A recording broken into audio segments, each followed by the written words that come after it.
We will start. Kalpana? Yes, ma'am. So should I start then? Yes, madam, you can. Okay, thank you, sir.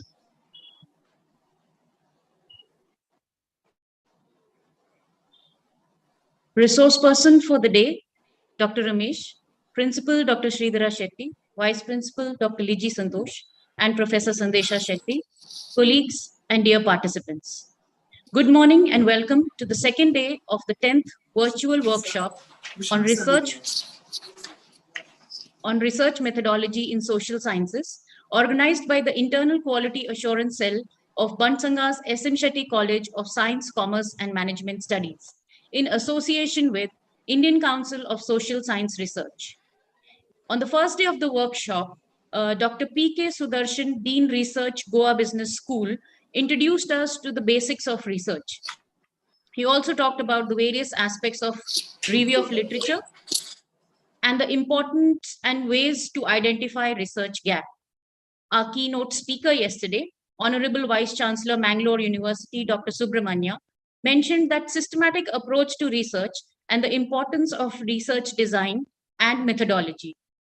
Picking up the threads of research from where we ended yesterday, today's session will cover three aspects, that is, of research design, selection and identification of research problem, which will be taken by Dr. S. Ramesh, and the post-lunch session on developing hypothesis. I take this opportunity to introduce the resource person for today, Dr. S. Ramesh. Dr. Ramesh is currently working as Professor and Dean, International Programs and Partnership, PG Center, Mount Carmel College, Bengaluru. Sir is currently the Executive Secretary of Federation of Teachers Council of Commerce and Management in Karnataka. He has successfully guided 24 PhDs and 51 MPhil scholars. He has more than 45 research papers to his credit. Dr. Ramesh has carried out 3 postdoctoral major research projects funded by the UGC and International Labour Organization. Dr. Ramesh has been a resource person at more than 200 seminars and conferences. He has authored 15 books in the area of management and accounting and has organized various national and international conferences. Sir was invited to the US Embassy to conduct a study of the community colleges. He was also a member of the Indian delegation of Australia for skill-based education and was a visiting professor at SBS Swiss Business School, Zurich, Switzerland. He was the treasurer, Peace Quest International, a project funded by Swedish International Development Authority. He has worked for a collaboration between George Washington University and MSRIM and also worked for India's Study Abroad program between University of Stony Brook, New York, USA and NIMIS. Sir was a member of the expert committee of Karnataka Public Service Commission and was a part of the 5-member high power committee constituted by the government of Karnataka for restructuring commerce and management education. Sir has been a member of the Entrepreneurs Committee and Tourism Committee of the Federation of Karnataka Chambers of Commerce and Industry. He is a member of the National Council of Indian Society for Training and Development. Sir was a member of the Peer Committee of National Assessment and Accreditation Council, that is NAC Peer Team, and a member of Educational Advisory Committee of Associated Chambers of Commerce and Industry. Dr. Ramesh is a member of the National Executive Committee of Indian Commerce Association and the chairman of their National Talent Search Examination. He is a consultant to few companies and reputed colleges for quality improvement. He was a member of PG BOS in Commerce and Management, Bangalore University, member of BOS and BOE in MBA, Mysore University and Tumkur University. He was a faculty member of Mangalore University, Kuvempu University, and was a member of BOE in PhD, Pune University, Anna University, Dravidian University, and Marathwada University. Sir was a member of the Academic Council of MS Ramaiah University and CMR University and Advisory Board of Reva Group.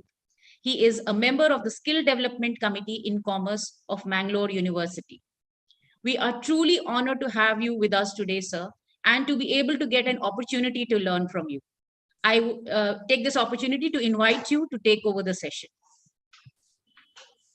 Thank you, Dr. Kalpana, for a very generous introduction, and my esteemed friend, philosopher and guide, Dr. Sridhar Shetty, who is the principal of the college, and Lizzie Madam, who is the vice principal, and Kalpana Madam, who introduced me just now, and other colleagues and friends of mine at Mumbai, and a lot of other participants who are very keen to be a part of this workshop. I must really congratulate you for really taking some time off to be with us for this at least workshop, which is a very, very kind of very much needed workshop, I would like to say, because research is a must. So I thought maybe I'll start with a little introduction to research, and then at least describe a little about the process of research, and then in the second part, maybe move on to the problem, at least how to identify a research problem and how to kind of arrive at some kind of a research design for the stated problem. So one second, I will mount. Is the screen visible now? No, sir. It's not visible? No, you have to do the screen share thing. One second.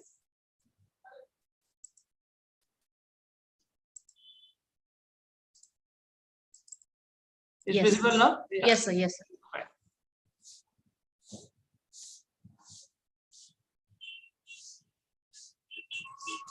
So put it in the slide share mode. Is it audible now? Yes, sir. It's audible and visible both. Yeah. If you can just put it in the slide share mode.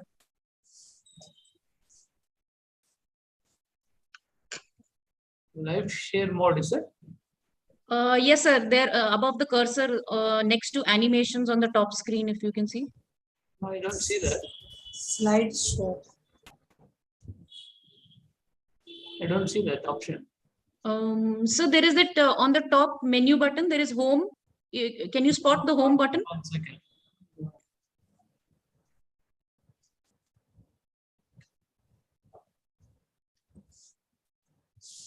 Sir, if possible, press F5 button. F5. F5, no? Yes, sir. Yes. Yes, sir. Yeah. I tried, it's not moving. Control F5 or only F5? Only F5. Not going. Else, sir, below there is a small cup icon you can see. Bottom right hand side Bottom. corner. Yeah, yeah. Yeah. Just click that. Yes. Yeah. Done. That Done. I will Okay. not- yeah. Yes. Yes. Oh, you're asking for the enlargement. I thought, no, live stream means I don't have to go on the live YouTube, maybe it's something to do with that, I thought. It's okay. So thank you for a very generous introduction. I thought I'll begin with a little introduction to research and then move on to the process of research and others. So as we know that the whole, at least human progress and development is as a result of research. Research is a very, very important part and parcel of any economy, any individual, and any system for that matter. Because if you look at right from the history, any problem, any answers to any pertinent questions, any at least clarifications to any doubt raised by any system or a country or an individual or a company or any at least system or a structure for that matter is answered only through research. So research has been the basis for the human at least evolution and also development. So let us first understand what exactly is the research. And research, what research actually does is it seeks answers to the questions and it finds solutions to a given problem. And then, please mind you, basically a research is not simply a trial and error activity, it's more intellectual activity. And what does this intellectual activity does is, it gathers information. First, it tries to kind of define what the problem is. A research basically defines what the issue or what the problem is or what the question is. And based on the data, it gathers all the information, all the evidence, and all the data required in order to answer those issues or the problem. And finally, it arrives at some kind of a conclusion or solution to the problem. So what are the basic, at least characteristics to say that there is some research, there is just some scientific activity? Any research must fulfill certain conditions. First, it is a systematic process. It is because there is a methodology involved in research. It's a step-by-step approach, because if you skip one step and go to the next step, you will not be able to kind of arrive. For instance, that you cannot collect the data and then think about the problem, or you cannot arrive at some conclusion and then arrive at certain findings, and so on. So basically, it's a very systematic process of finding out at least solutions to a given problem. It is also, it's a critical investigation, in the sense any research for that matter necessarily needs some kind of an investigation. Even if you know, even if you're very sure, let's say a group of people are very sure about a certain phenomenon, even if they kind of take some kind of conclusion, it becomes very subjective. If any research has to be objective, a critical investigation, re-investigation of the facts and relating one with another, only then actually it becomes research. So therefore, it is a critical investigation. And please mind you, the duty of any researcher is not only to adore and advocate. The duty of any researcher is also to criticize and condemn. Criticize and condemn, not only adore and advocate, but also criticize and condemn, and bring out the truth of the research findings. And please mind you, mere compilation is not going to be a work of research.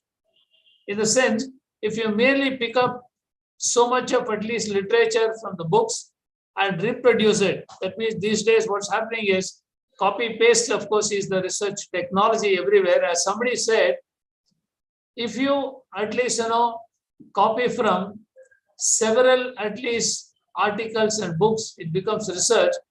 Whereas if you copy from only one, it becomes plagiarism. So what I'm trying to say is, in research, what is most important is it's the aggregation. That means not merely a compilation taking from all the books and compiling it together and putting it in some report form does not become research. So basically, mere compilation, it does not become a work of research. There should be some problem, there should be an investigation, there should be a data, and there should be ultimately final conclusion. And please mind you, it's a purposive investigation. That means any investigation for that matter is conducted with a certain purpose. That means any research you start with the end in mind. That means you must keep the end in mind as to what results that you desire, what is the outcome of the research, and only plan a research. And it also interpreting and explaining a phenomenon. A research, one of the characteristics of research is it describes the phenomenon as to why a phenomenon occurs. That means when somebody looks at an object in the sky, that you try to kind of explain the phenomenon as to why that object exists in the sky. Is it a planet? Is it a kind of a star? Is it some object? So it explains some kind of a phenomenon. And it adopts of course scientific method. Well, that we must understand what you mean by a scientific method when we say it's a scientific method. Because science is a systematized body of knowledge which is based upon observation, then hypothesis, investigation, and inference. Any scientific study for that matter involves basically these four are the four pillars of scientific method. That means one is observation, second is hypothesis, the third one is the investigation, fourth one is the conclusion. So any research for that matter, it must first observe. It observes.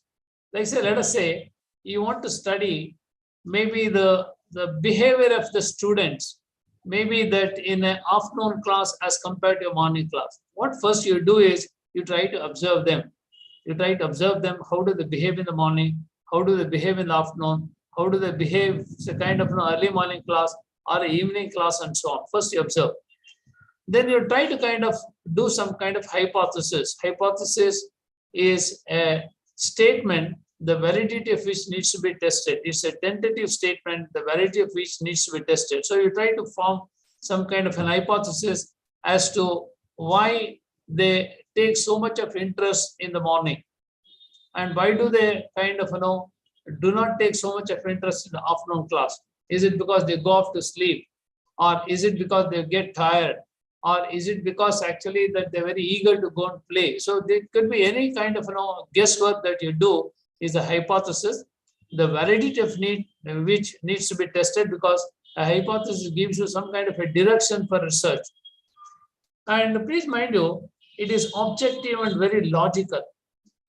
Any research for that matter must be very logical. That means there must be some kind of an evidence and logic behind whatever you do. And it is the ability of the researcher to find that kind of a logic. So unless a researcher is competent to be very logical, very kind of, there is what is called a systemic thinking is what is really required in research. And it applies all the possible tests to validate the data. Please mind you that one of the true tests of research is the validation. Whatever you speak in research, there must be supported by a valid evidence. Because they say there must be objectivity in research. If you say, if you ask me what is objectivity, somebody gave a very fine definition of objectivity in research. It says, ability and willingness to examine evidence dispassionately. I repeat again, objectivity in research means ability and willingness to examine evidence dispassionately. That means without any subjectivity, you're going to kind of arrive at some kind of findings. So it's your ability and willingness to examine the evidence. That is, you're trying to look at the evidence and then conclude, not by your own personal preferences, whims and fancies. So it's based upon observable experience. Please mind you that research must always be based on an observable experience. That means when you explain a phenomenon, you should be able to observe that kind of phenomenon. That means there must be evidence of that observation. If you say, no, that I found out that it is this kind of a phenomenon, this kind of an explanation. But if somebody asks you, please show me, how do I observe that? If you say, no, only I am able to see, it does not again become research. It should be generally observable experience and answers pertinent questions. So please mind you, any research is a very focused activity. That means you're not going to take up anything and everything.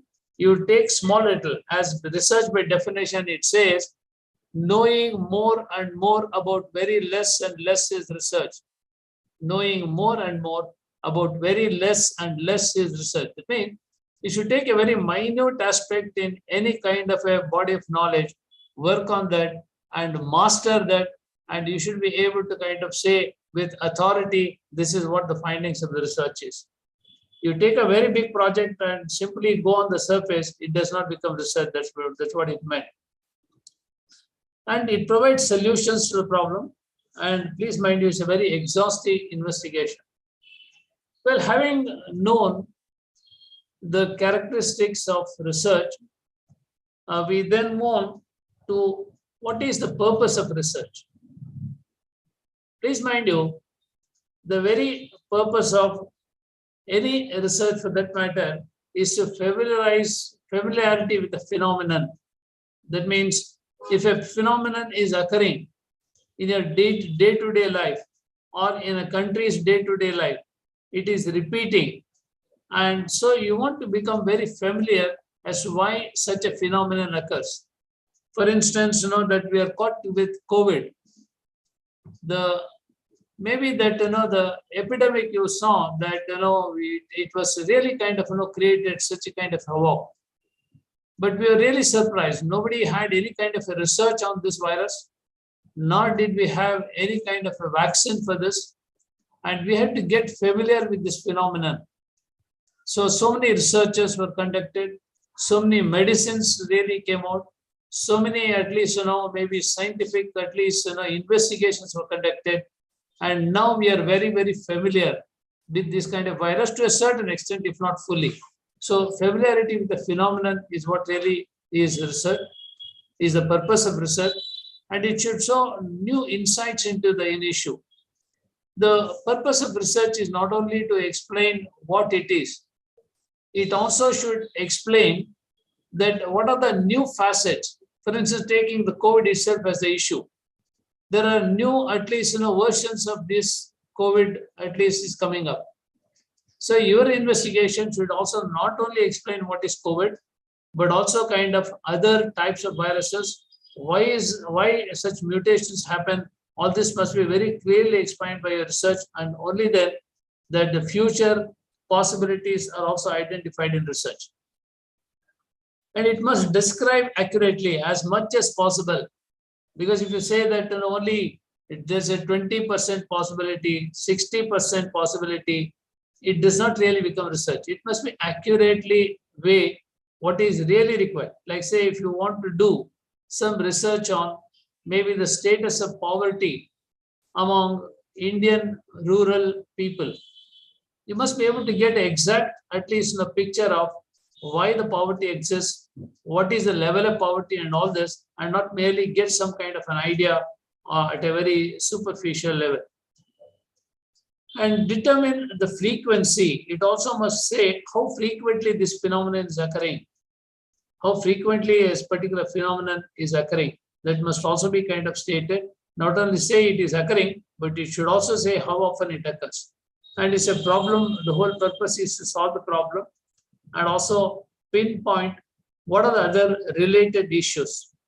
And you should be able to test a hypothesis in a research. That means you must be able to use some kind of tools in order to kind of test your hypothesis, either nullify it or accept it.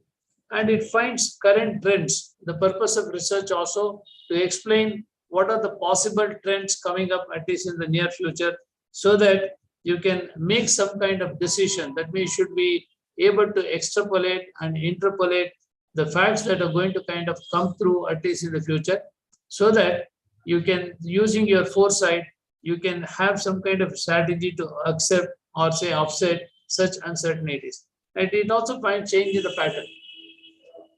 Well, having at least discussed about what are the characteristics of the research and what is the purpose, let us move on. What are the types of research that one can talk about? There are different types of research. One is what is called a descriptive research, whereby it only describes the attributes. It describes the attributes. It may not quantify. It only describes, qualitative description of all the possible things that may happen as a result of a particular phenomenon is what descriptive research is all about. In an exploratory research, you're trying to explore an unexplored area. You're trying to explore. Maybe somebody has not gone there at all. You're not even seen that kind of a place or that kind of a phenomenon. You're trying to explore a new, at least, maybe that, problem area or an issue. So it is the first time, it's an untrodden, at least, path. And you're only the kind of first person to go and find out what it is all about. For instance, that, when kind of, the Tenzing went up at the Himalayas, he found it. At least these are the things. So the first time that, maybe or whatever, he was one of the first maybe to go there and find out what it was. Yeah. Then predictive. In the case of predictive research, it predicts actually. That is, it predicts as to what is going to be the weather. What is going to be weather at least tomorrow? What's going to be weather in the next month? What's going to be weather in a particular month? It predicts.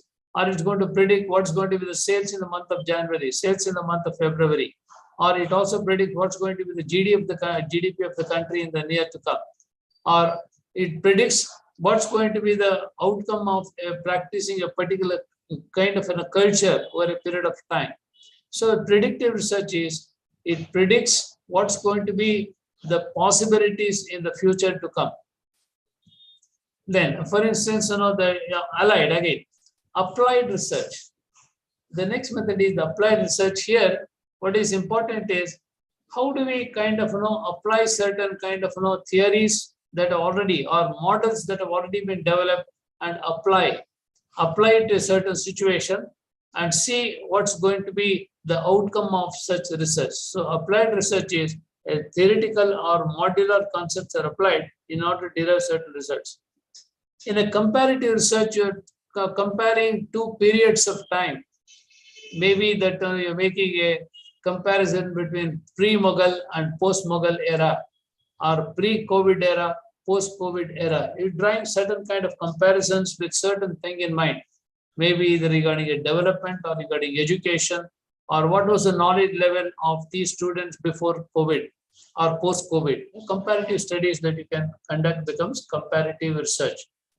Then there's also what is called as fundamental research. Another type of research is the fundamental research. In the case of fundamental research, you're trying to evolve a theory itself. You're trying to formulate a module or a theory, you're constructing some theory. See, there are already so many theories which are already conducted either in management or in economics, or you talk about maybe a Giffen's paradox is some kind of a concept somebody has evolved. So that is the most very kind of a fundamental research somebody has done, and they have arrived at some kind of a conclusion. So that becomes very fundamental research. And a quantitative research, the research can be both quantitative. In the case of a quantitative research, please mind you, it uses a lot of at least numerical analysis based on the data, and it arrives at some kind of it can be quantified. Whatever can be quantified, because all research cannot be quantified. There is some research which cannot be quantified, can only be qualified. So such a quantification exists when there is a numerical analysis of all the kind of related facts and figures. So you quantify the data. In the case of qualitative research, there are certain issues. Let us say you want to analyze the performance of a public relations officer in a company. It's only qualitative judgment. You can't say he has met 100 people, customers, and solved their problem and things like that. Or he has met some 100 media people and he has enhanced the image of the company. It's more qualitative. So that's qualitative research again. Then conceptual research is you're trying to evolve a concept. For instance, let us say that there is maybe that concept called as globalization, that which is when you try to kind of be at least think global and act local. That's a concept of globalization. That means you are taking also the global issues and also applying to the local situation. So there's a new conceptual, at least framework that you have really developed. So it becomes a very conceptual research. So having understood what is the research, at least characteristics, what are the types of research, and what is the purpose of research, we move on to what is the research process, that how you have to do. Even if you're a first timer in research, even if you're a kind of beginner of research, please, you have to very carefully understand this research process. As we have already understood through the meaning of research that it answers unanswered questions, it answers or maybe finds solutions to the unanswered problems. So a research process basically begins with selection and identification of a research problem. As I've been very repeatedly telling, there is no problem, no research, because you cannot reinvent the wheel. The wheel is already there. Somebody has already invented the wheel. If you're going to say, I'm going to reinvent the wheel, it's not research. You are going to kind of talk about what others have already kind of done. So basically, that if there is no problem, there is no research at all. So you should be able to identify some problem and only then work on that, it becomes research. So therefore, the very first step is the selection and identification of the research problem. So to do research, please mind you, you should have a problem on hand. How are you going to have, so what do you mean by a problem again? A problem is not necessarily a typical problem. It is an area of concern which is unanswered so far, or area of a problem which is not solved so far. It can be any area. It can be in your own home front. It can be your own business. It can be to your own institution. It can be your own country. It can be your own economy. It can be your own kind of, maybe practices. It can be your own religion. It can be your own kind of, maybe that the practices that you kind of evolved. It is your own behavior. it can be your own income, it can be anything. So first you must identify, as a beginner of research, please mind you, how to identify a problem is, until and unless you are a very good reader, unless you are a very ferocious reader, that you will not be able to identify any problem at all. So if you look around in your own subject area, if you are looking at, let us say maybe that business or management is your subject. Well, if you've been reading a lot of newspapers, journals, books, and so on, somewhere you come across some kind of a problem for which you have not found some kind of solution. Maybe, for instance, if you're a business, at least, from the background, during the, at least, COVID itself, that there are a lot of supply. Supply was not kind of curtailed. There was supply. Prices, one side, prices also did not even increase. In fact, a lot of discounts and so many things were offered. People were not really buying. The whole problem during that, any recession, it's a situation of a recession. At that point of time, people have a lot of money. It's not that people did not have money. People have the money, but they're not willing to spend. This is more to do with behavioral economics. People have the money, goods are available, but nobody is willing to buy because there's some kind of a chaos in the market. The very mental equilibrium of the consumer is very disturbed. So he is unable to act and take any kind of wide decision and move towards purchase. So that's a very tricky situation, a very sound ground for doing some kind of research as to during such pandemic, how do these consumers react? What is their purchasing behavior? What is their attitude towards the market? What is their attitude towards the pricing policy? What is their attitude towards the supply? What is their attitude towards the promotional policies and so on?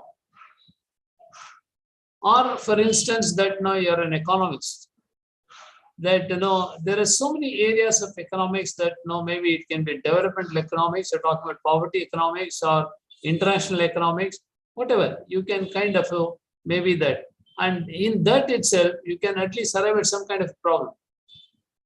Maybe that, when you're talking about kind of economics itself, that you're looking at maybe that did the poverty level of people increase or decrease during the pandemic, for that matter.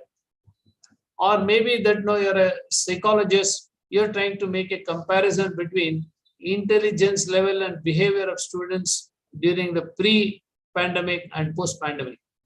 Or you're a sociology kind of researcher, maybe you're trying to understand the impact of culture, traditions, and so on, maybe during at least this COVID itself. I'm just giving an example of COVID, but there can be many more things that you can kind of really work on. And so first you must have a research problem in hand. And this problem, please mind you, can be identified only if you are being a very good reader. You've been reading some newspapers, journals, you're discussing in some seminars, conferences, and so on.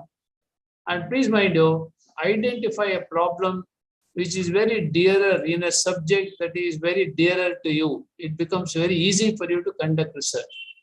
How do you do this identification and research of problem? That anyway, in the second part, we are going to deal with how to select a problem. I'll come to that later. The second step in research is a review of related literature. Well, that if you want to kind of work in some area such as say poverty area itself, so you have to kind of go through the literature. What is the current status of research on poverty, at least so far? So once you have at least gone through the literature, several articles, several books, several reports, and so on, you'll be able to identify some problem area with regard to, let's say, poverty itself, issue itself. So then, once you review the literature, then you will arrive at certain issues which are still not answered, and then you bring it to the form statement of a problem. So having done some research, we'll go into the details of this problem statement and all that later. The next step is to state the exact problem. Prepare a statement of the problem that India is a country which has several plans and developmental at least schemes. In spite of that, we have lived. There are many people who have lived below the poverty line and whatever, and still there are needs for some kind of research to answer certain unanswered questions. So, or maybe that during maybe that when this government took over, that maybe you're trying to understand the impact of maybe the currency issue itself. So the currency, regarding the currency, the purpose of the currency issue was to ensure that the black money at least is unearthed, and also they wanted to bring back the Swiss money and whatever. At least there were several issues which were kind of raised, and whether you can do a research on what was the impact of such at least currency policy. So the next one is that so you try to kind of understand a problem and try to work on that particular problem. So the statement of the problem. So demonetization, what I was talking about, what is its impact ultimately on different sectors of the economy? Maybe you talk about the financial state of the country, the GDP of the country, talk about on the industrial development of the country, or the purchasing power of people, whatever. You try to identify a problem and try to work on it. Then once you have identified some kind of a problem area, the next thing is you must develop certain objectives for your research. So try to develop what objectives are you going to achieve in order to kind of do research on a particular problem that you already stated. Then statement of hypothesis, you develop certain hypothesis. And hypothesis is a tentative assumption, the validity of which needs to be tested. You will say that as a result of demonetization, that maybe that one of the maybe that your hypothesis that if maybe that the lesser the quantum of cash withdrawals allowed by the banks, more is the kind of more is there's an increase in the technology banking habits of the people. So whether as a result of reduced at least cash levels and cash withdrawals, whether the e-banking at least practices have increased among at least certain set of population. So you have to at least arrive at some kind of hypothesis. The validity of niche needs to be tested later on. Then development of tools for data collection. So once you have identified the problem, you have set the objective. The next thing is that you'll have to develop, because you have to answer certain questions in research for which you need the data. If there is a problem, there is an objective, not to achieve the objective, you need some kind of a data. So you develop certain tools, a questionnaire or interview schedule and so on, collect the data. You have to use some kind of sampling. I'll come to this in detail later. And later you will have to collect the data. Once you collect the data, you have to analyze the data. So once you analyze the data, so then you have to test the hypothesis. So having collected the data, you're going to at least testify test the hypothesis through some maybe chi-square or regression or correlation or whatever, some statistical tools that you use, and try to know whether your hypothesis is right or it is not right, nullified. Then you have to prepare certain tabulate the data and have some generalization and interpret the data using some tables and explanation and so on. And ultimately, you have to write the research report. The whole process of research is problem, then problem, after identify the problem, see the literature, then find out the research gap, then form certain objectives. After you form certain objectives, then you have to develop a hypothesis, and then you have to collect the data through some sampling, and then analyze the data, then test the hypothesis, then arrive at certain kind of findings, conclusions, and recommendations. That's how a research report is prepared. Then, so what are the research process? Then we look at elements of a research design. So at least having in order to do any kind of research, please mind you, you must have a plan. How do you go about planning your research is, there are so many elements that you need to have in a research plan. A research design is a blueprint of your research as to what is the problem, how you are going to collect the data, what method are you going to use in order to collect the data, what tools you will use in order to at least analyze the data, and what are the definition of your concepts, what is the geographical area that's covered, what is the scope of your study, what is the reference period, and how are you going to kind of provide the reference period, how are you going to analyze the data, how do you want to classify your research report into chapters, what is the financial budget for research, all these are to be planned. So this is a research design is a blueprint of the research. So how do you so these are the elements of research design. First thing is going back again, in a research design, you have to make plan, you have to prepare a plan for your research. These are all the components that you have to write before you start your research. Little introduction to whatever at least subject. That for instance, that you are taken up some study. Let us say on this, we were referring to this, poverty issue itself. Little introduction to poverty and what are the causes of poverty and what is the status of poverty in the country and all of this introduction that you will incorporate as a part of your research design. Then you will state the problem as to what is the exact problem. If it is just say poverty does not enough, are you really looking at any segment for the purpose of studying this poverty? Are you trying to study the poverty in a rural area? Even among the rural area, you're talking about over the female population or the male population? Are you talking about a certain maybe community? Are you talking about a certain people with certain occupation among only the farmers or among certain businessmen in the rural area?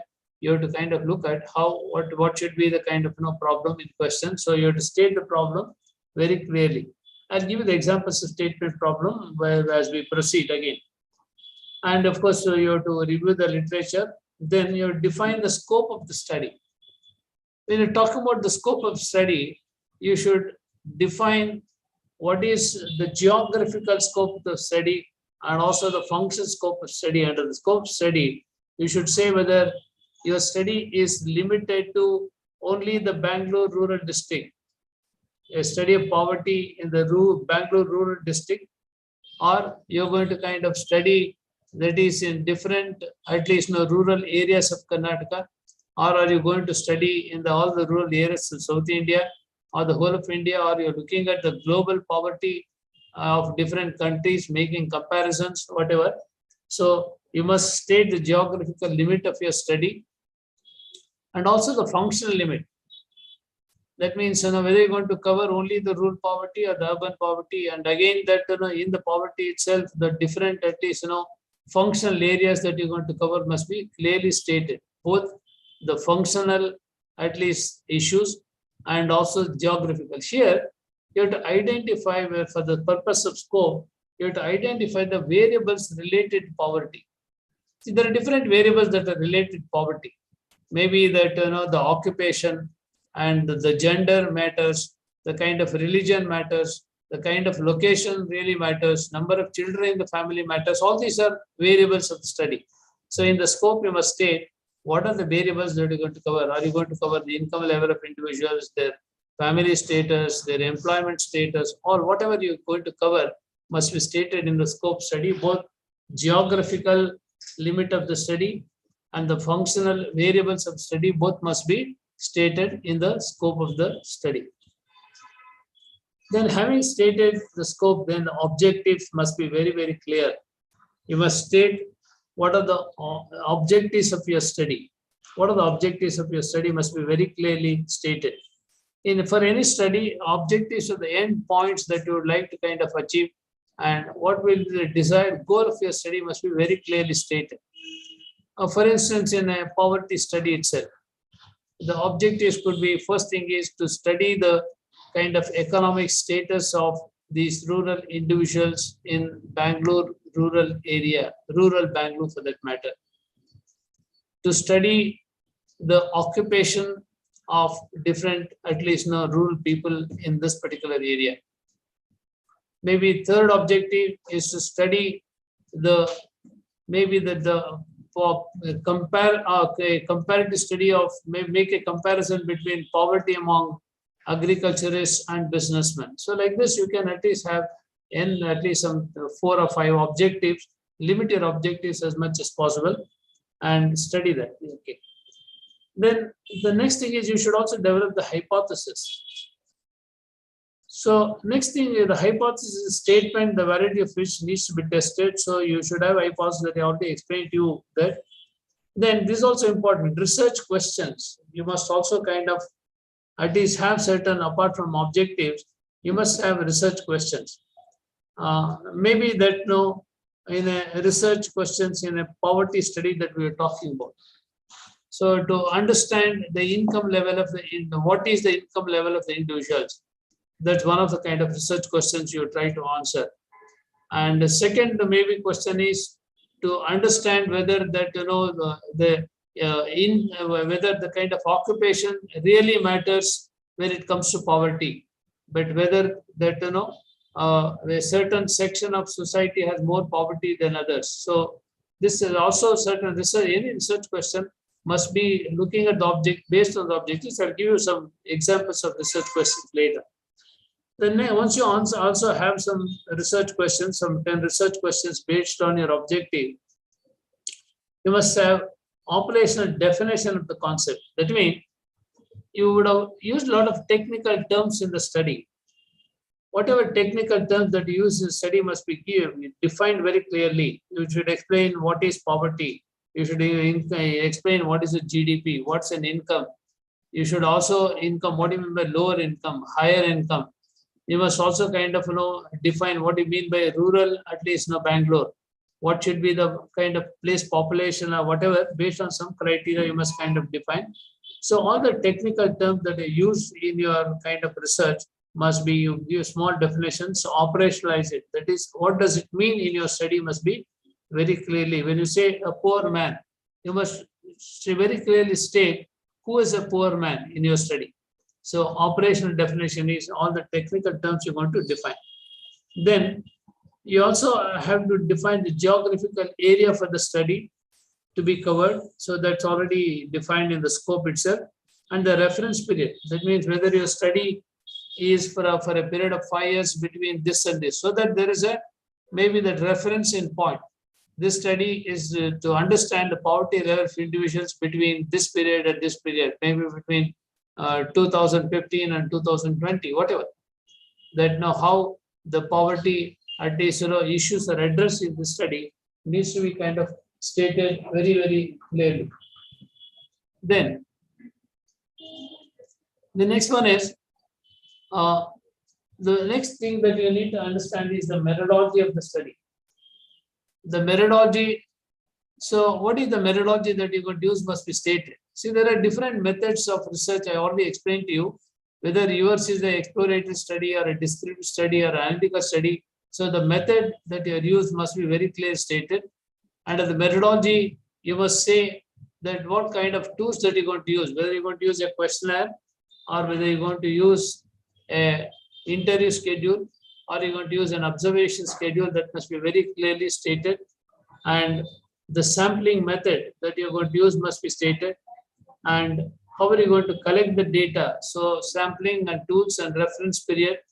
And you should also state the reference period and how are you going to plan the analysis, whether the data is going to be analyzed using some ANOVA or chi-square or factor analysis. What statistical tools that you use must be stated on the head plan of analysis. Then you must also state how your report is going to be structured, in how many chapters you will be completing your at least report must be stated. Then the time schedule, that is, what is the time that you require in order to complete this project. In the first 6 months, what are you going to do? You're going to do a survey literature. And second 6 months, you're going to prepare maybe some tools for the collection of data. Next 6 months, you will collect the data. Another 6 months, you will analyze and prepare the draft. And the last 6 months, you're going to finalize the report. Whatever time schedule must be stated here. And also, the financial budget must also be stated. What does it require to do that? So I just want to give certain examples of the statement of problem. For instance, you talk about, see here, in one of these studies, the South Indian Bank, which is a banking company, and ICICI Prudential, which is an insurance company. South Indian Bank does banking business, whereas ICICI Prudential does insurance business. Both these organizations wanted to kind of merge so that they can take advantage of both their business, and so that those who come for banking can be offered insurance policies. Those who come for insurance policies can be promoted to become bank customers. This was the whole idea of this whole project. And so in this at least study, this is how we're going to state the problem. It said that, the scope of banking activities and services that are being provided. First, it starts with little introduction. It says the banking activities are growing and even insurance business is growing. And in the statement problem saying there is a need for bringing these two businesses together in order to get cross benefits for this particular at least venture. So bank assurance offering insurance products along with banking services. That means they want to merge both, and they want to do one institutional business, both offering a banking products and also the insurance product. So this MOU places mutual right and obligations, currently providing mutual benefits. Will it? So the problem is they want to understand whether such a merger of both these companies will bring in some kind of cross benefits both to the South Indian Bank and also the ICICI Bank. That means to understand what will be the benefits to both the companies, what will be the limitations to both the companies, is what is the crux of the problem in this study. That's the statement of the problem. Next thing is, when we are talking about objectives for this particular study, please mind you, the objectives must always kind of, you should have 5 or 6 objectives with the study. You should also say, it should always kind of start like this: to study, to analyze, to ascertain, understand. An objective should always have a prefix like this: to study, to analyze, ascertain, and so on. So, so they again says the literature. So wait 1 second. Literature review. I'll come back later. We'll go to the object explanations.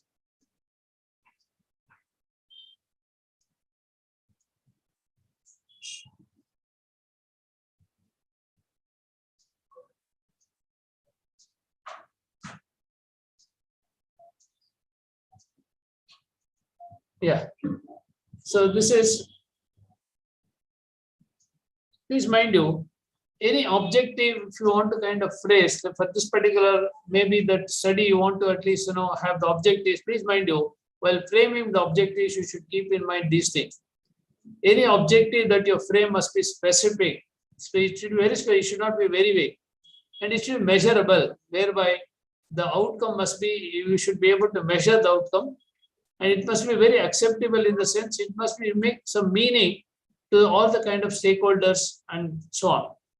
And it must be very realistic. An objective stating that no, we're going to have a sample size of maybe 1,000 and so on, which is not kind of beyond your thing. So it must be kind of realistic, and it must be time related.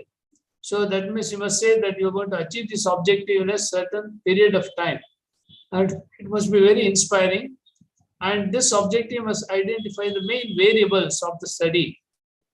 That means it should cover, for instance, in a poverty study, it must cover maybe all the essentials, elements related to poverty, such as income, education qualifications, and maybe the gender. It must cover any other kind of variables, maybe developmental issues, maybe that, we talk about, the education, all these variables. So identify all the main variables and identify the direction. That means whether it's going to give a proper direction, it's going to be a rural poverty we're talking about or urban poverty we're talking about. Identify the direction also.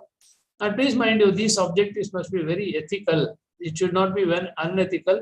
Should be novel. That means it must be very modern, actually in character. An outdated objective if you have, it doesn't serve any purpose. It must be logical and it must be observable. So what are the objectives for the study that we have taken up? We told about the ICICI Prudential and South Indian Bank. See, the first objective is to ascertain if bank assurance, see when a banking company sells insurance products, it's called as bank assurance. I repeat, when a banking company sells insurance products also, it's called as bank assurance. So to ascertain if this bank assurance, that means the banking company is selling insurance, as will help South Indian Bank to increase its customer base and customer satisfaction. That's the first objective. Second objective, to find out the bank assurance has been profitable to South Indian Bank. Whether find out whether selling these insurance policies by the bank is profitable to the South Indian Bank. The third objective is to analyze the cross benefits of bank assurance, that is, the selling insurance policies by the bank is beneficial to both South Indian Bank and also to the ICICI Prudential. So like this, you can have some 6 or 7 whatever objectives in a study. And then you must also kind of develop a hypothesis. So how do you develop a hypothesis? See, a hypothesis, a tentative assumption, the validity of which needs to be tested later on. See, in any hypothesis, higher the sales, greater is the operating profit. This is one of the hypotheses in a business-related study. Higher the sales, if sales are more, the profits are more. Operating profits are more. That's why it needs to be tested. Whether that sales has any relation to profits will have to be tested only through the data, and you may accept it or reject it later. Another hypothesis, there is no relationship between sales and profits. That means this is a null hypothesis. There is no relationship, that negatively speaking, because one of them will have to be accepted later on. That's why you develop a null hypothesis and also an alternate hypothesis. Another illustration hypothesis, in a study on working capital management to maximize profit in a construction company. This is the hypothesis. It says there is no relationship between efficient working capital management and profitability in construction company. And null hypothesis, there is alternate hypothesis, there is a relationship between efficient working capital management and profitability in construction company. Like this, you try to have some kind of a hypothesis. So, well, that you have at least that, and how do you kind of look at the scope? How do you put the scope? This is an example of scope of study. Scope study covers 2 things. One is geographical coverage and the functional coverage. In a geographical coverage, you want to say this study is confined to Bangalore city, or whether whole of Karnataka, the whole of India, and so on. But in functional coverage, you're going to say what are the kind of variables that you're going to cover in the study, or the functional or functions of this particular problem that you're going to cover. Maybe say in a functional coverage, under the scope study, you have to say what are the variables that are going to be covered. Let's say for retail business. See, when you're talking about variable, there is independent variables, dependent variables, and moderating variables. The independent variables for retail business is maybe a store location. This is a very independent variable. With an independent variables, this will affect others, but this is not going to get affected. Store location, weather, age, occupation, family status, all these are independent variables in a retail business variables. A dependent variable is sales depends on actually sales, customer needs, and profit will depend on all these factors, weather, occupation, all this. So because all these independent factors affect the sales, affect the customer needs, and also affect the profits. So in a scope of study, you must include all these variables. You should say the scope study covers all these variables, independent variables such as weather, age, so on, and also independent or dependent variables such as customer sales, profits, and so on. A moderating variable is which is going to kind of a gender, which will not directly affect, but indirectly affect both of them, both independent and dependent variable. Gender will affect both of them because, for instance, when you're talking about kind of customer, a male customer's habits may be different from a female customer's habits. So that's why they are called as mediating variables. So in any scope of study, you must define one is the geography, that's a geographical coverage of study, and also the variables you're going to cover in the study. So the next one is operational definition. So this is an example of operational definition of concepts. So in a definition of anxiety, like for instance, you're doing a study on maybe that it describes something in terms of operational procedures. So because let us say you're doing a study on anxiety, but maybe in a psychological study, but you have to define what you mean by anxiety with relation to whether there are different types of anxiety symptoms. One is maybe a withdrawal symptom, or it could be kind of very patient becoming violent, or maybe that it becoming very sympathetic and so on. So here you have to say what you mean by anxiety, whether you're talking anxiety in terms of the withdrawal symptom, or in terms of the violent behavior, or maybe a sympathetic behavior. So because in a study, when you say just anxiety and give a general definition, it does not work like that. So you must say, according to you, how have you used this term anxiety in your study must be very clearly stated. Then examples of methodology, that in a methodology of a study, there are different types of that you should state. What is the type of study? What are the sources of data that you want to collect? And what is the process of data collection? And what are the tools of data collection? And how you're going to analyze the data? The types of study, you must also say whether your study is descriptive. All this you must say with examples. Then, and the data that you're going to collect must also be stated. Whether you're going to collect a primary data or a secondary data. See, a primary data is a data that you're going to collect using a questionnaire or an interview schedule.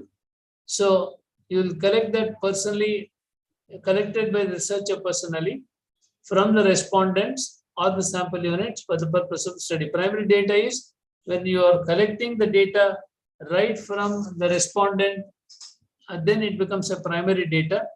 But a secondary data is a published data, which you can gather from books, records, and so on, journals, and so on, public records, historical, statistical documents, business documents, technical trade journals, diaries, unpublished bibliography. These are the sources of secondary data. So in your research design, you're going to state whether you're going to collect the primary data or you're going to collect the secondary data must be very clearly stated in the research design. Then as far as the sampling plan is concerned, the example of sampling plan is that you have to state under this head whether that you're going to at least know what is the universe of the study. That means the whole universe of study.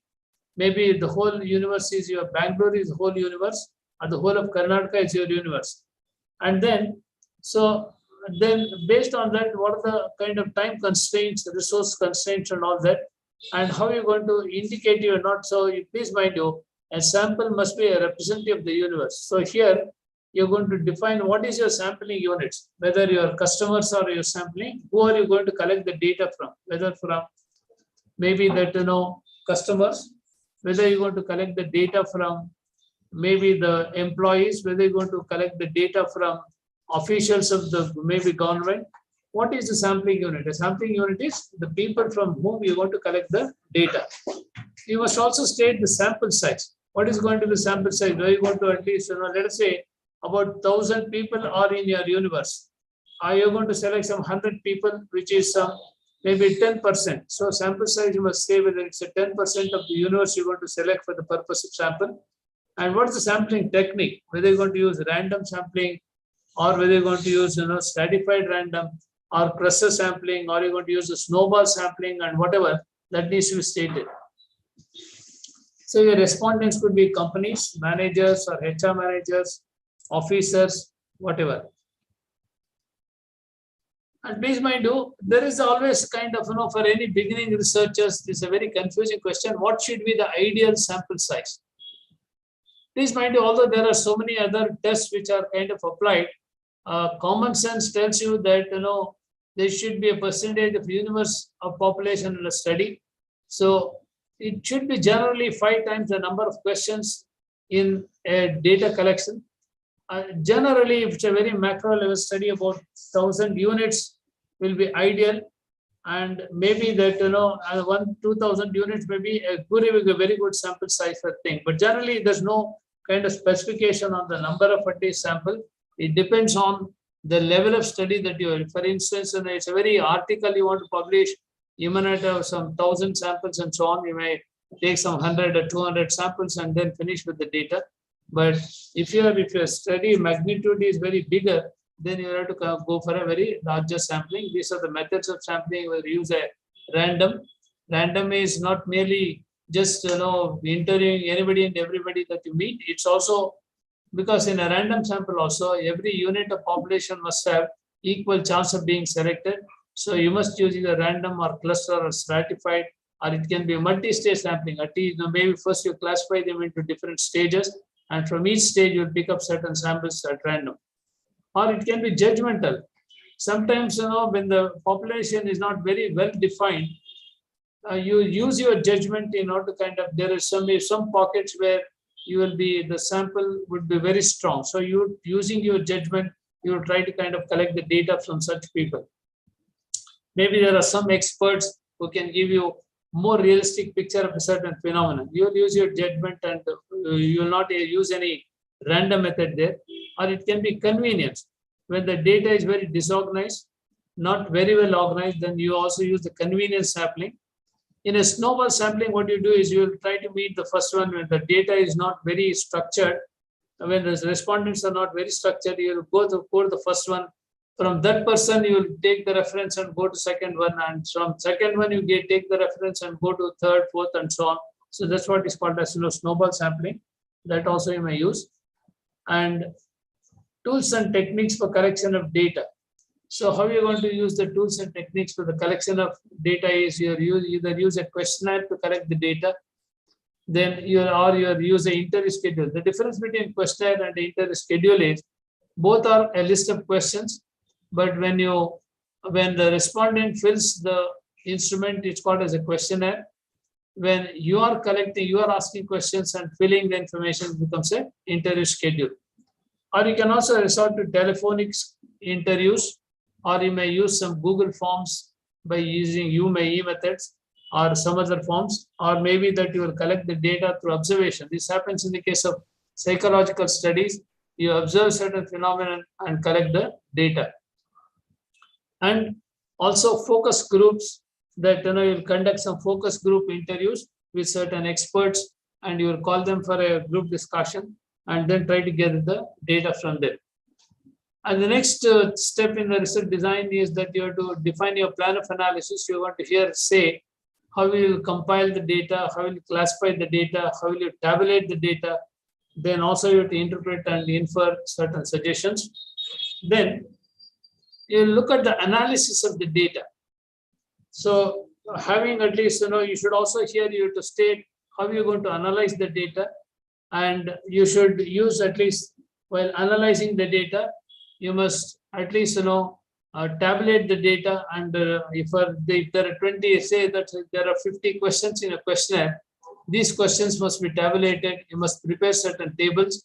In a report writing, in the at least chapterization, I'm going to say how the chapterization is done. There you have to kind of analyze the data by table explanation, and table explanation. That's the way you're going to do the analysis of the data. So each question is reduced to a table, followed by analysis and interpretation. It should also be supported by graphs and charts. So this is the way you're going to analyze the data.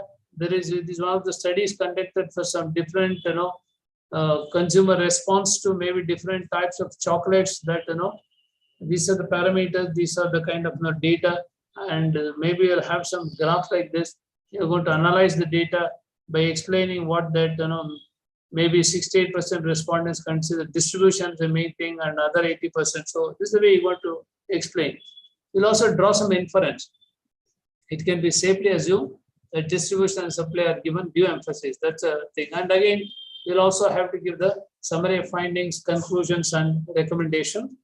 And then a brief conclusion on suggestions to be very, very practical. So then you have to give the bibliography. So at this point of time, what I would like to kind of know, of course, this is the binding specification, that your reports need to be hardbound, and it should be kind of maybe that serial numbered, and you should use some times Roman 12 in order to kind of print the thesis. So actually, let me tell you in a very common or simple layman's language as to how to prepare a thesis report actually having correct way. To go back again, I told you that first, if you go back, let me kind of brief up so that your things are very clear. It got mixed up maybe. in any study, please mind you,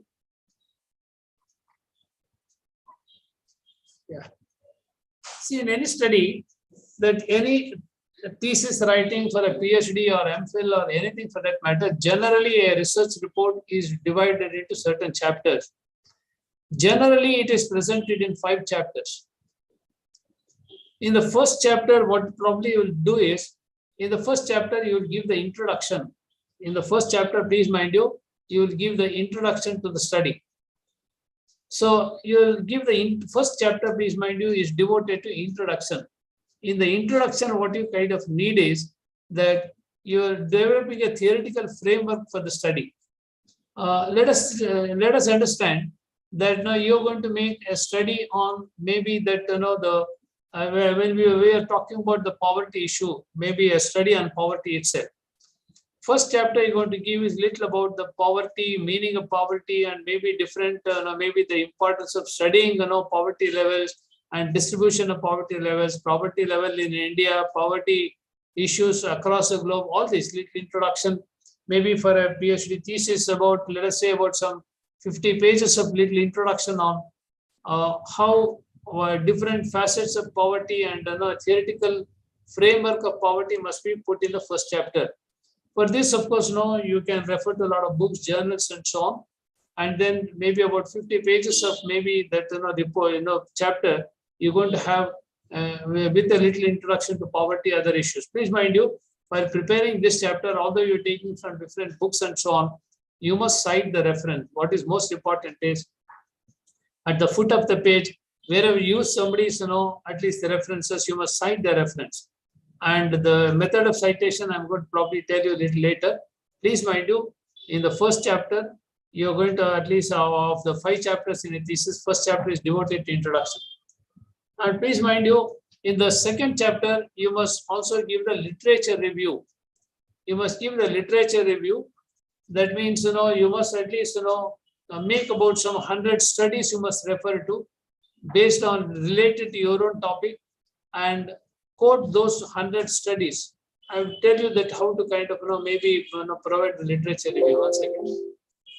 So you must quote at least about 100 studies, and in the second chapter, all the literature review, about 100 studies you will prepare, that comes to approximately, let us say, about 100 pages of review of literature, quoting at least about, maybe that half a page is enough to quote a particular study. In about 50 pages, you're going to complete the survey of literature, stating the author's name, the title of the study, and what are the brief findings of this study must be stated. So about 100 such studies you're going to prepare in the second chapter. This also that you can refer to the literature and prepare. Please mind, in the third chapter, you're going to have the research design. The third chapter, you must have the research design. And the what you should have in the research design, all these are the elements in the third chapter you're going to cover. Little introduction, problem, purpose, scope, study, objectives, thesis, hypothesis, research questions, operational definition, and methodology. All these you're going to cover in the third chapter in the research design. In the research design chapter, you're going to cover about all this. You're going to write about half a paragraph about all these issues, about little problem, about your objectives, about your hypothesis, about your research questions. All this you're going to write at least very briefly about half a page, every element of it. So that forms your third chapter. Please mind you, in the fourth chapter, you're going to analyze the data that you collected. In the fourth chapter is the fourth chapter, where you're going to analyze all the data. For data that you collected by using the questionnaire or interview schedule needs to be analyzed in this fourth chapter. And please mind you, in the last chapter, you're going to summarize all the findings of the study in bulleted forms, and that you're going to kind of provide some suggestions, conclusions, and so on. So this is how you have to have all these 5 chapters for any thesis or any report, infant dissertation or PhD thesis, or even for some kind of thing. But for articles, it's different. The kind of procedure is different for writing an article. So here I'm talking about the thesis for that matter. So all this how your chapterization is done. And at the end of the chapter, after these 5 chapters, you should also give the bibliography. So bibliography is given like this. So For books, actually, you have to citation books. For a book, details required are in order. You must give first the author's name, year. This is the bibliography you're going to give at the end of your at least 5 chapters. You should also provide the list of books you referred, journals you referred, websites you referred, and so on. So for a book, details required are, you have to give the author, year, title, and so on. This is the way you're going to go, say that now first the author's name, then the year of publication, and the title of the paper, and also the publisher's name, and also the place of publication. This is the way actually you have to kind of give the at least bibliography. If there are 2 or more authors, you state the author's name, the title, and again the place of publication and the publisher's name. If it's a journal, this is the way the referencing is done. Process, Hopkins, and use as a food ingredient, whatever, that then again. So if it's a conference paper, this is the way it is kind of cited. What I'll do is, there's not much time at least available. I'll leave this kind of, maybe that presentation with the maybe organizers. You can kind of have a look at it at your own free time. Then citation referencing of a newspaper, this is the way you cite the reference. Referencing from a textbook, you're going to show, this is the way at least you will show the referencing. And if it's a journal article, see there are certain common observations that you use in research. This should also kind of, you should, in the footnote, you must say this. For instance, anon, this, the anonymous, that means, the reference is not known. From where, that who is the author and so on is not known. So you use the term anonymous. Ante means before. CA or C means around a given date. CF means confer. CH means chapter or chapters. ED means edition, edited by or editors. Et al means and others. That means we'll use, too many authors. You'll quote 1 or 2 authors and say all others. Et al. You say et al. Et seque and the following. Ibid means in the same place. Following page or pages. So these abbreviations you are use it in the footnote. In order, instead of saying in the following pages, you'll use this term J or FF. For instance, I or double I is kind of line or lines. Loc or sit, loco citation in the place cited. Manuscript or manuscripts. So this no place publication. PP means pages and so on. So like this, there are so many observations that you're going to kind of use. So I have just given you that in the first session that my purpose was to kind of to recap again that I have given you the process of research. To recap again, the process of research, as I told you, is to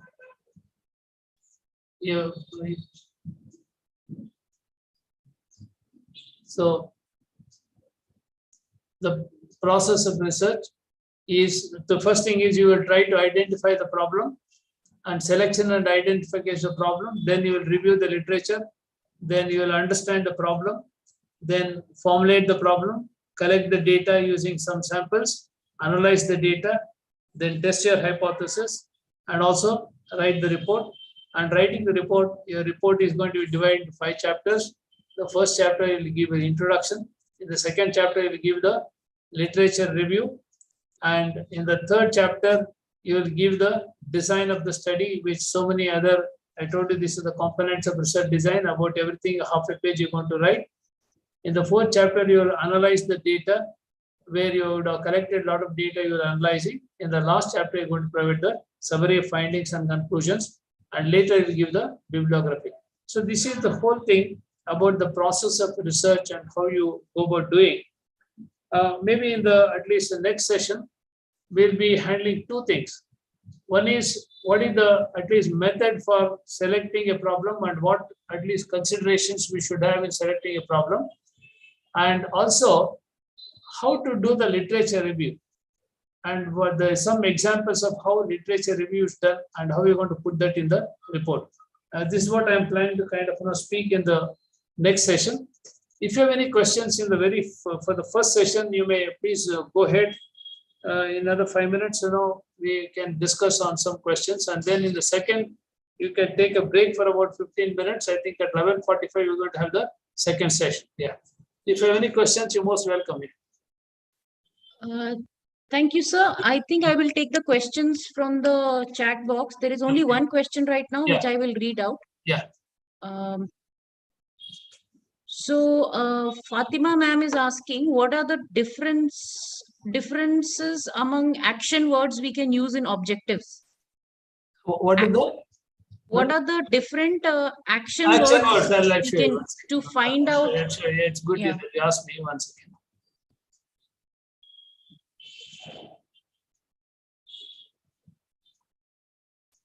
So I think I'll rephrase that question. Madam is I asking. got it. Yeah. Okay. See this word. Actually, the action word that we generally use in objective is like this: to study, to analyze, to ascertain, to understand, to probe, to observe. These are the.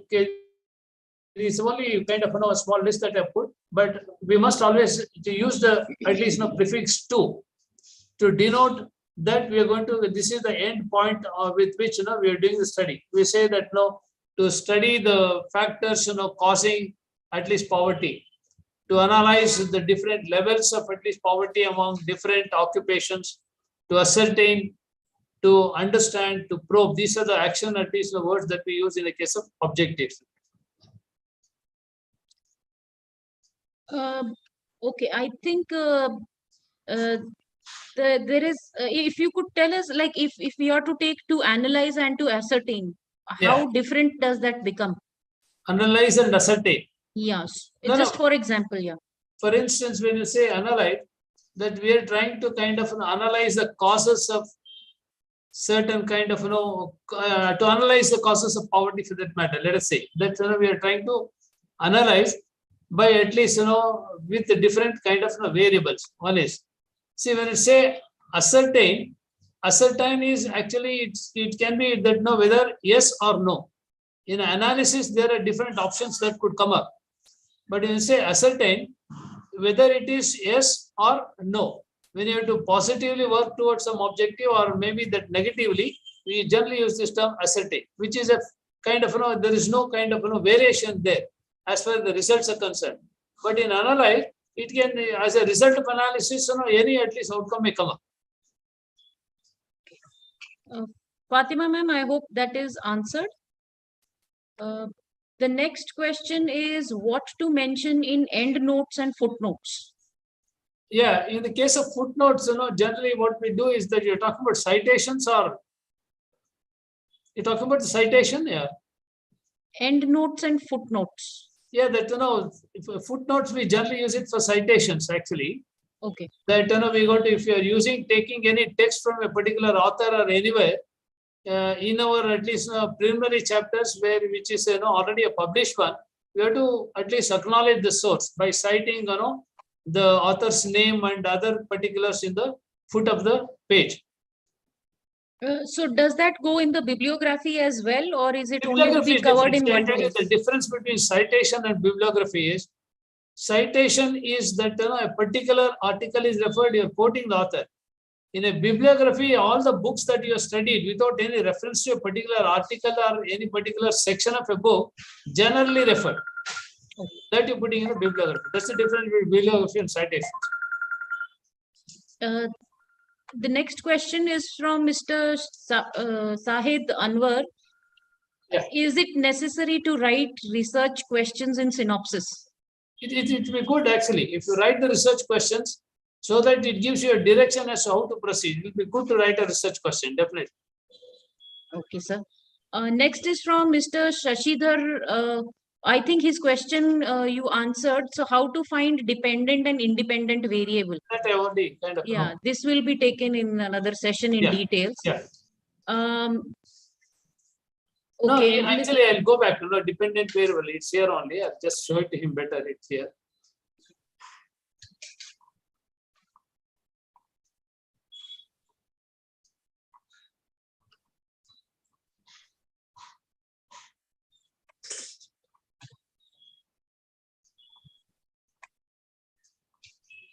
In the scope of the study, the dependent variable is one which is going to affect the other variable. So please mind you, independent variable is one which is going to affect the other variables. For instance, when you talk about kind of education, it's an independent variable which will affect in turn the income or other things. So that becomes a kind of dependent variable. Please mind you, in the case of independent variable, it does not vary. It remains constant. Whereas a dependent variable is, it's going to be affected by a independent variable. But let us say that we are talking about the sales, profit, all these are dependent variables.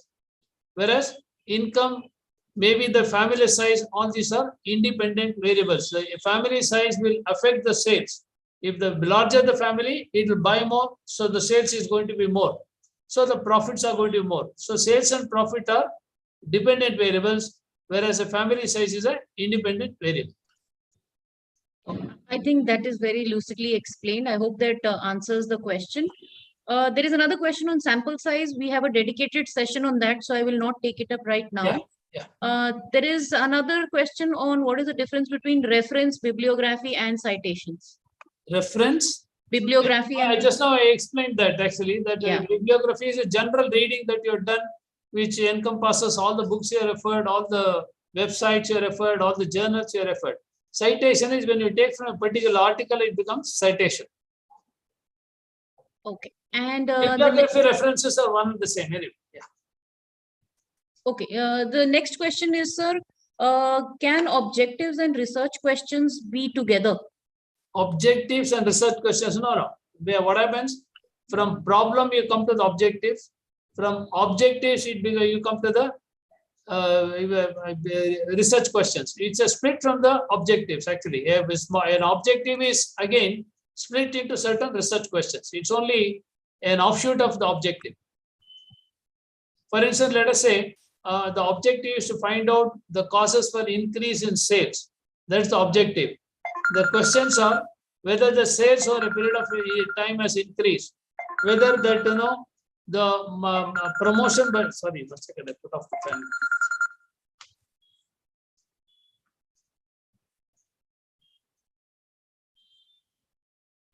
I'm sorry.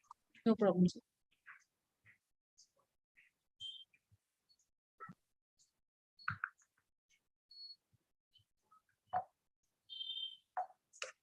Yeah.